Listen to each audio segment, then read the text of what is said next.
Alright, so welcome to Pbteck, and in this video I'm going to give you the details that you need to actually track for ESPN Africa.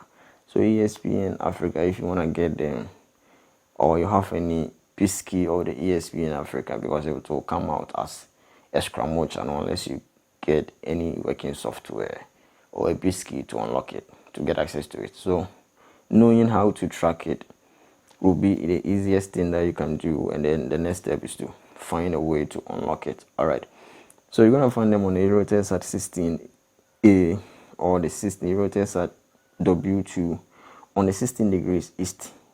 Alright, you have different, they are available on a different satellite bar. Using this TP will actually allow you to get them very easily.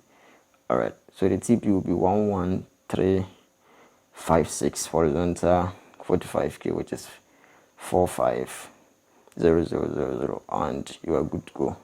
Using a smaller dish ranging from 50 centimeters upwards, you can actually get them working. But after getting it, you need to add a biscuit onto your decoder or a software to allow you to get access to this ESPN Africa. Alright, so that's it. If you find this video of when you're here, all you got to do is subscribe and hit the bell icon, and you come back for more. Alright, thanks for watching.